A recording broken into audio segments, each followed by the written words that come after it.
सबको जय सिया राम जी के। आज हम एकादशी के बारे में सुनते हैं। एकादशी व्रत किस लिए रखते हैं, क्यों रखते हैं और क्या है इसका महात्म्य, ये सब सुनते हैं। उससे पहले आप सबसे एक निवेदन है, जो लोग इस चैनल को सब्सक्राइब नहीं किया कृपा करके कर लीजिएगा। कुछ अच्छा जानकारी ही हम देते हैं। तो चलते हम एकादशी के बारे में सुनने के लिए। सबसे पहले हम जानते हैं कि एकादशी क्या है। तो एकादशी भगवान विष्णु जो एकादशी नाम का कन्या को प्रकट किस लिए किया था, क्यों किया था, इसको जानने से पहले हम ब्रह्मा जी का सृष्टि को जानते हैं। जब ब्रह्मा जी सृष्टि कर रहे थे उस टाइम पाप पुरुष का भी सृष्टि हुआ था, क्योंकि ब्रह्मा जी को क्रोध हुआ जब उन्होंने जो सृष्टि करा। तो वो सारे सृष्टि जो ऋषि मुनिया बन के तपस्या करने के लिए निकला, तो सृष्टि का आगे संचारण नहीं हुआ। तो ब्रह्मा जी को गुस्सा हुआ, उस गुस्सा से जो पाप पुरुष का भी सृष्टि हुआ। तो पाप बढ़ने लगे, हजारों साल तक पाप अपना कार्य करते रहा। तो ब्रह्मा जी का इस सृष्टि में ही पाप पुरुष होने के कारण, तो पाप इसलिए ब्रह्मा जी ने सृष्टि किया, ये उनका अकारण नहीं हुआ था। कोई भी काम अकारण नहीं होते हैं। तो जब अच्छा है तो बुरा को समझ में आते हैं हमें, अगर बुरा है तो अच्छे को समझ आते हैं।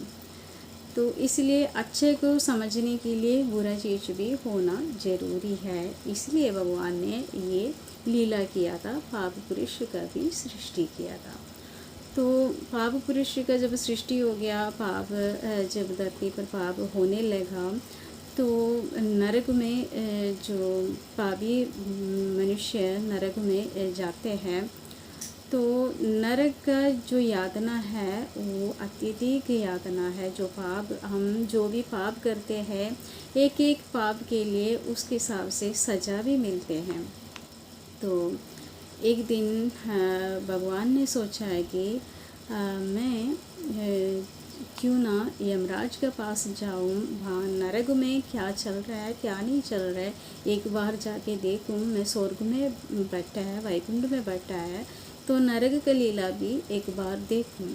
तो भगवान नरक में चले गया, वहाँ जाके देखा तो जो पापी जीव है, जो नरक मिला है जिनको, तो वो उनका एक एक सज़ा देकर भगवान को भी रोना आ गया, क्योंकि सब इस तरह रो रहे थे, चिल्ला चिल्ला कर जो सज़ा भुगत रहे थे। तो यमराज के दूत को कोई दया नहीं आते हैं, क्योंकि उनका काम है सबको सज़ा देना। तो यहाँ भगवान देखा कि भगवान का संतान है ये सब। तो जिस तरह रोते रोते देखा तो भगवान को अत्यधिक दुख हुआ। तो पाप पुरुष भी भगवान के पास भागे आ गया, बोला भगवान मुझे बचा लो। तो ये रोज़ में यातना सहते हैं यहाँ पे। भगवान ने कहा कि ये सृष्टि का नियम है, मैं कुछ नहीं कर सकता। तो पाप पुरुष ने कहा कि मुझे महीने में एक दिन तो आप अपने पास रख लो, अपने पास रखो, तो मेरा थोड़ा सा ये जो कष्ट थोड़ा कम हो जाएंगे, ऐसे बोले, एक दिन के लिए मुझे माफ़ कर दो। तो भगवान ने कहा कि ठीक है, मैं एक दिन के लिए तुम्हें ऐसी जगह छुपाऊंगा। तो भगवान को एकदम याद आ गया कहाँ छुपाना है। भगवान ने उनको कहा कि एकादशी का दिन, 11 का दिन मैं तुम्हें अन्न में छुपाता हूँ। तो उसी दिन जो भी अन्न खाते हैं, जितना अन्न का दाना होते हैं, उतने पाप कर्म करने का हमें प्रेरणा मिलते हैं। इसीलिए एकादशी के दिन अन्न नहीं खाने के लिए बोलते हैं। चावल बिल्कुल भी नहीं खाना होते हैं, वो आगे बता देती हूँ। तो यहाँ पे भगवान को क्या याद आ गया था, एकादशी का। एकादशी कौन है? एकादशी भगवान से, भगवान के शरीर से प्रकट हुआ एक दैवी की शक्ति थी। तो भगवान का माया थे, वो कन्या थी। तो ब्रह्मा जी का जो सृष्टि में जो पाप पुरुष हुआ, तो आगे आगे जो असुर लोग जब पैदा हुआ तो पाप भी बहुत ज़्यादा उनके साथ बढ़ने लगे। तो उसमें से एक असुर था मुरासुर। तो मुरासुर का आतंक बहुत ज़्यादा बढ़ चुका था। तो भगवान मुरासुर को मारने के लिए उनके साथ कई हजारों साल युद्ध किया।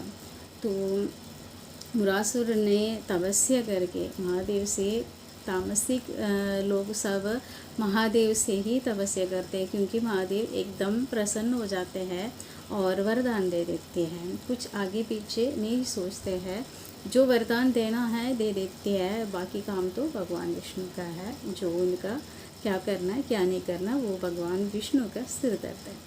तो यहाँ पे भगवान विष्णु के लिए जो एक और लीला करने का मौका दिया, तो भगवान क्या कर रहा है कि यहाँ पे मुरासुर के साथ युद्ध करने लगा। तो भगवान ने देखा कि मुरासुर जो वरदान का कारण उनसे हार ही नहीं सकते हैं। वरदान भी क्या है, भगवान विष्णु से प्रकट हुआ कन्या ही उसको मार सकते हैं। तो भगवान क्या क्या करा, उसी टाइम जो युद्ध हो रही थी उनके बीच में, तो भाग के वहाँ से भाग गया। और वैसे भी भगवान की एक और नाम है रणछोड़। तो यहाँ पे भी भगवान वो तो मुचकुंद नाम का जो उनको मुक्ति देने के लिए थे, यहाँ पे जो भाग रहे एकादशी का जो उत्पन्न करने के लिए और मुरासुर को मारने के लिए। यहाँ से भाग के बद्रिकाश्रम जाके वहाँ पे एक गुफा में भगवान जाके आराम से बैठ गए। तो वहाँ जाके कुछ देर बैठ गया, थक रहा था भगवान तो सो गया। ये तो भगवान की लीला ही है, सो गया वहाँ पे। तो मुरासुर भाग भाग के आया, देखा तो भगवान आराम से गुफा में बैठ के सो रहे। तो मुरासुर सोचा है कि यही अवसर है भगवान को मारने का। मुरासुर भगवान को मारने लगा तो भगवान के शरीर से इस कन्या का प्रकट हुआ। तो वो देवी मुरासुर को मार दिया। तो उसके बाद जब मुरासुर को मारने के बाद भगवान अपने योग माया से बाहर आया, देखा कि एक कन्या मुरासुर को मारा। तो उसी दिन से भगवान का नाम भी जो मुरारी बन गया मुरासुर को मारने के कारण। और यहाँ पे जो कन्या जो प्रकट हुआ था, उस कन्या ने भगवान को कहा कि मैं आपका जो लीला का एक भाग थे, तो आपका शरीर से मैं प्रकट हुआ, तो आप मुझे एक नाम दे दीजिए। तो भगवान ने बोला 11 के दिन तुम पैदा हुआ, इसलिए तेरा नाम एकादशी होगा। तो उस देवी ने कहा कि मेरे लिए कोई अनुग्रह भी दे दो, ऐसे कहा। तो भगवान ने कहा है कि तेरा जो एकादशी का दिन जो लोग व्रत रखे, जो मेरा नाम से पूजा पाठ करते हैं, उनका सारे पाप नष्ट हो जाएंगे। ये सारे पुराणों में, भविष्य पुराण, ब्रह्मवैवर्त पुराण, शिव पुराण, ऐसे अग्नि पुराण, सारे पुराणों में एकादशी का वर्णन मिलते हैं, क्योंकि व्रतों में व्रतराज कहते हैं एकादशी को। तो इसी दिन एकादशी का दिन जो पाप पुरुष को अन्न में छुपाया, इसलिए अन्न नहीं खाना होते हैं। दूसरा कारण है मेधा ऋषि जब माता का क्रोध का भय से अपना शरीर त्याग दिया था, उसके बाद उनका शरीर अन्न जो और चावल बन के पैदा हुआ था। इसलिए एकादशी के दिन अन्न और खाने वाला को जो मेधा ऋषि का मांस खाने का ही जो मान्यता है। तो इसलिए एकादशी वाला दिन किसी ने भी अन्न नहीं खाना होते हैं। अन्न का जगह जो एकादशी का व्रत का नियम ऐसे है, दशमी को एक ही समय भोजन करना होते हैं और अगले दिन एकादशी को पूरा निर्जल रखना होते हैं। अगर निर्जल नहीं रख सकते तो एक समय फलाहार खा सकते हैं, तो एक समय खा सकता है। अगर कोई रोगी हो जो जिनको ज़्यादा देर तक नहीं रह सकते, वो लोग बीच बीच में फ्रूट्स ले सकते हैं, चाय दूध कुछ ले सकते हैं अपने शरीर के हिसाब से। और एकादशी के दिन व्रत रखे, अगले दिन द्वादशी के दिन अन्न खाकर, पहले तुलसी पत्र डालकर, पानी में तुलसी पत्र डालकर उस तुलसी तीर्थ को पी के ही व्रत खोलना है। उसके बाद अन्न खाकर अपना व्रत पूरी तरह छोड़ देना। त्रयोदशी तीयति चढ़ने से पहले ही एकादशी का जो द्वादशी में ही वो व्रत को पारायण करना होते हैं तो यहाँ पे एकादशी का विधि है ये, दशमी को शुरू कर और द्वादशी को पारणा करते हैं। तो यहाँ पे अब हमें जो श्रावण मास का शुक्ल पक्ष का जो एकादशी है उसको पवित्र एकादशी कहते हैं। पवित्र, इतना पवित्र है। और दूसरा नाम उसका पुत्रता एकादशी है। क्यों, उसका भी पीछे एक कहानी है, वो बता देती हूँ। तो ये शुक्ल पक्ष का जो एकादशी, जो श्रावण मास का एकादशी जो आ रहा है, उसका कहानी भगवान श्री कृष्ण ने युधिष्ठिर को इस प्रकार कहा कि युधिष्ठिर ने जो जितने भी एकादशी है, वैसे तो 24 एकादशी है, तो अधिक मास में 2 एकादशी एक्स्ट्रा आ जाते हैं, इसलिए 26 एकादशी कहते हैं। तो जो भगवान जितने भी एकादशी का कहानियाँ एक एक करके पांडवों को जो युधिष्ठिर का पूछने से ही एक एक एकादशी का कहानी उनको बता के दिया, उनको पुण्य बता के दिया। इस एकादशी रखने से इस फ़ायदा होगा, उस एकादशी रखने से उसी फ़ायदा होगा। ऐसे हर एक एकादशी का एक एक कहानी भगवान सुनाया उसी समय युधिष्ठिर को। वो किस लिए था, ये सब कुछ कलयुग के लिए ज़्यादा उपयोगी थे। तो भगवान सोचते हैं कि हम सब, भगवान ये कहते हैं कि पुराणों में 8 साल से लेकर 80 साल तक का जो भी इंसान है, या स्त्री हो पुरुष हो, जो भी हो, एकादशी का व्रत रखना चाहिए। अब जो सोशल मीडिया में बहुत ज़्यादा प्रचलन होते हैं कि विधवा स्त्री नहीं रह सकता है, जोड़ी रखना होते हैं एकादशी का व्रत, और कोर्ट मैरिज वाला नहीं रखना होते हैं, 7 फेरा जिसने लिया वो ही रखना होते हैं, सुहागिन स्त्रियाँ रखना होते हैं। ऐसे कुछ नहीं है। भगवान ये कह रखा है कि 8 साल से लेकर 80 साल तक का जो भी इंसान, जो भी व्यक्ति एकादशी का व्रत करना ही अनिवार्य है। तो इसका कहानी ऐसे है कि युधिष्ठिर ने भगवान श्री कृष्ण से पूछा, माधव, जो श्रावण मास का शुक्ल पक्ष में जो आते हैं एकादशी, उस एकादशी का क्या नाम है और उसका व्रत करने से क्या पुण्य मिलते हैं? आप कृपा करके मुझे इसको विस्तार से बता दीजिए। तो भगवान ने कहा कि युधिष्ठिर को, इस एकादशी को पवित्र एकादशी कहते हैं और पुत्रता एकादशी भी कहते हैं। इसका कहानी तुम मुझसे सुनो।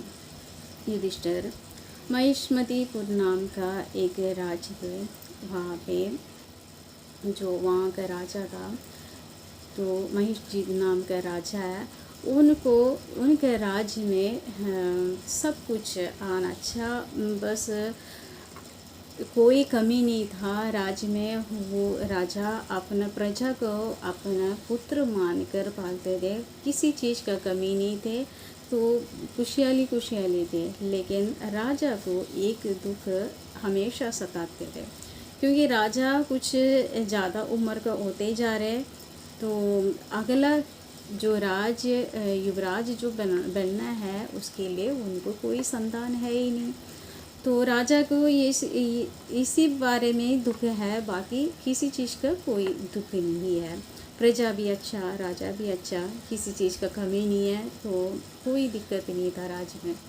तो एक दिन राजा इस तरह दुखी होकर बैठा है और अपने राज्यसभा में सारे जो मंत्रीगणों को बुलाया, सबको कहा कि विद्वानों को बुलाया, बोला कि अब मैं ज़्यादा उम्र का हो चुका हूँ, आगे राजपाट करने के लिए हमें कोई संतान नहीं है, इस बात का मुझे बहुत दुख है, इसके लिए मैं क्या करना पड़ेगा?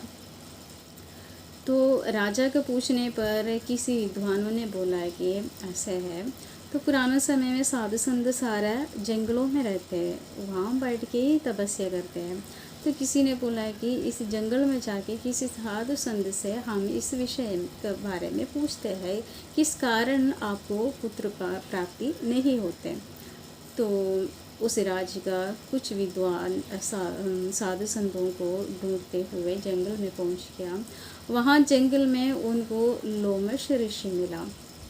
तो उस ऋषि का तो पुण्य का फल इतने अत्यधिक है, वो भूत भविष्य सब कुछ जानने वाला एक ऋषि थे। उनके जितने भी रोमकूप है, तो उसमें से एक जो रोम गिरते हैं उस टाइम जो ब्रह्मा जी का एक दिन पूरा हो जाते हैं, ये कहते हैं। तो ऐसे ही विद्वान था लोमश ऋषि। तो उनके पास चले, जंगल में उनको वही मिला, इन विद्वानों को वही मिला। तो ये दुखी होके जंगल में कुछ ढूंढते फिर रहा था। तो लोमश ऋषि ने उनसे पूछा कि आप लोग इतना दुखी होके कैसे चल रहा है। तो उन्होंने कहा कि हमारा राजा इतने अच्छा है, हमें अपना संतान मानकर पालते हैं। तो राज्य में किसी चीज़ का कोई कमी नहीं है, लेकिन एक ही दुख है, राजा को कोई पुत्र नहीं है। तो आगे राजपाट कौन करेगा, यही दुख है। तो लोमश ऋषि अपना ध्यान लगाकर देखा है कि राजा का जीवन में इतना दुख क्यों हुआ, ये देखा। तो क्या देखा है कि राजा का पिछले जन्म में वो एक व्यापारी था, वैश्य था। तो व्यापार करने के लिए वो दूर जा रहा था। तो बहुत अत्यधिक गर्मी का समय थे, तो उनको प्यास लगी। उन्होंने एक जलाशय देखा, तालाब देखे, तो वो वहाँ पानी पीने के लिए आगे बढ़ गया। तो वहाँ एक गाय गोमाता ने उसी समय एक बछड़ा का जन्म दिया था। उनको भी प्यास लग रहे थे, वो अपना बछड़ा को लेकर उस तालाब में पानी पीने आया था। तो ये राजा ने जो पिछले जन्म में जो वैश्य था, तो उन्होंने क्या करा कि अपने आप पानी पीने के लिए उस गाय और बछड़े को वहाँ से भगा दिया और खुद पानी पी लिया, उनको पानी नहीं दिया।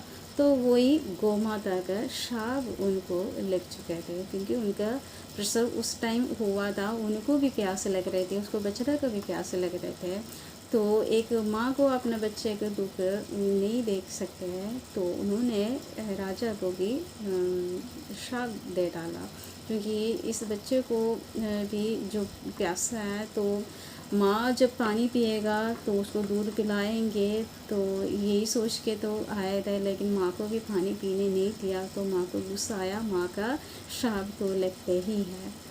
तो इसलिए कहते हैं कि माँ का श्राप कोई भी बच्चा नहीं लेना, क्योंकि माँ का श्राप तो एकदम लगता है। यहाँ पे तो गोमाता का श्राप है। गोमाता में तो सारी देवी 33 करोड़ देवी देवता का वास है। तो यहाँ पे ये सारे देवी देवताओं का श्राप जैसे ही गोमाता का श्राप उस राजा को ले गया, इसी कारण उनको संतान नहीं हो रहा था। तो ये साधु संतों ने, जो विद्वानों ने उसे ऋषि से पूछा है कि इसके लिए कोई उपाय नहीं है, जो किसी उपाय से हमारा राजा को एक संतान हो जाए। तो लोमश ऋषि ने कहा कि है ना, ये जो श्रावण महीने का जो शुक्ल पक्ष का जो एकादशी आएगा, पवित्र एकादशी है, उसी दिन राजा को कहना और तुम सब एकादशी का व्रत रखो, उस पुण्य को, व्रत का पुण्य को राजा को दे दो, तो उनको संतान अवश्य हो जाएगा। राजा को भी कहना विधि विधान से ही एकादशी का व्रत रखना। तो जो हमारा जो पिछला जन्म का जो कर्म का जो पाप है, तो इस एकादशी रखने से, एकादशी का व्रत नियम के हिसाब से रखने से वो पाप हट जाते हैं। तो हम किसी के लिए कोई एकादशी का व्रत नहीं कर सकते हैं, तो हम उनके लिए करना तो हम कर सकते हैं। हाथ में पानी लेकर संकल्प करना है कि इस एकादशी का व्रत का पुण्य मैं उन्हीं को दूंगा या दूंगी, इस तरह संकल्प लेके हम वो पुण्य दूसरों को दे सकते हैं। तो यहाँ पे फिर सारे उस राज्य के सारे बंदे राजा के लिए एकादशी का व्रत रखे। राजा ने भी रखे, रानी ने भी रखे, जितने भी प्रजा राज्य में थे उन सब ने एकादशी का व्रत रखे और उस पुण्य को राजा को दे दिया। तो राजा का महल में एक सुंदर सा पुत्र का जो पुत्र पैदा हुआ उनको। तो इस एकादशी का पुण्य से संतान का प्राप्ति होती है। सबसे पहले पुराना जो पाप है वो हट जाते हैं। दूसरा, जो लोग पुत्र प्राप्ति के लिए आशा करते हैं उनके लिए सबसे अच्छा ये एकादशी का व्रत रखेगा तो उनको पुत्र प्राप्ति हो जाएगा। यही कहानी युधिष्ठिर को हमारा श्री कृष्ण भगवान ने सुनाया। तो इस एकादशी का व्रत रखने से कितना पुण्य मिलते हैं। तो यहाँ पे जो अप्सरा, जो उर्वशी को भी स्वर्ग का जो अप्सरा उर्वशी है, तो यहाँ पे फूल तोड़ने आते थे। धरती का फूल तो बहुत सुगंधित होते हैं, तो वो तोड़ने आते थे, रोज़ तोड़ के चले जाते थे। तो बैगन तामसिक भोजन होते हैं, बैगन को टच भी करते हैं तो हमारा सारे पुण्य नष्ट हो जाते हैं। तो यहाँ पे जब उर्वशी जी जो फूल तोड़ने आया था तो उनका साड़ी का पल्लू वो बैगन का पौधे में ले गया था, तो उनका सारा पुण्य नष्ट हो गया, उन्होंने यहाँ धरती पे रहना पड़ा। तो उसी समय उसे जो हमारा राम जी का पूर्वजों का समय था, तो वो राजा बाहर आके तो देखा अप्सरा जो उर्वशी है वो रोने लगी। अब पता नहीं इंसान मेरे साथ क्या करेगा। तो राजा आगे सबसे पहले उनको माता कह के पुकारा। राम जी का पूर्वज है तो माता कह के पुकारा।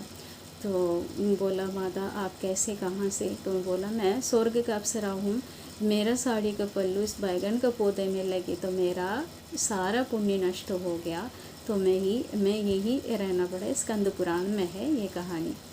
तो आगे जब हम पुराण सुनेंगे तब ये सारा कहानी आप लोग सुन विस्तार से सुनेंगे। अभी शॉर्ट करके बता रहे। तो यहाँ पे उनका सारा पुण्य नष्ट हो गया। तो उर्वशी जो अप्सरा ने भी ये कहा था कि इस राज्य में कोई एकादशी रखता है क्या? तो उस दिन तो एकादशी के दिन थे, द्वादशी के दिन थे, तो एकादशी का व्रत रखते तो अगले दिन जो सुबह आ रहा था जो राजा, तो उनको कहा कि उनको पुण्य मुझे दे दो। राजा ने कहा कि इस राज्य में कोई एकादशी का व्रत रखता ही नहीं। फिर भी उन्होंने कहा कि मैं अपना सेवक को भेजते हैं, देखते हैं कोई एकादशी का व्रत। कोई अप्सरा ने कहा कोई भूखा अंधे जो अनजाने में भी हम ये व्रत रखते हैं उसका भी पुण्य फल मिलते हैं, उसका उदाहरण है। तो बोला अनजाने में भी इस व्रत को रखा हो तो पता कर लियो, ऐसे बोला। तो सारा सेवक को भेजा, देखा कि एक स्त्री, उसके पास खाने का कुछ नहीं था। जो व्यापारी, एक व्यापारी के पास काम करते थे, वहाँ कुछ गड़बड़ करने की वजह से उनको खाना नहीं दिया था, तो पूरा दिन भूखा रह रहे थे।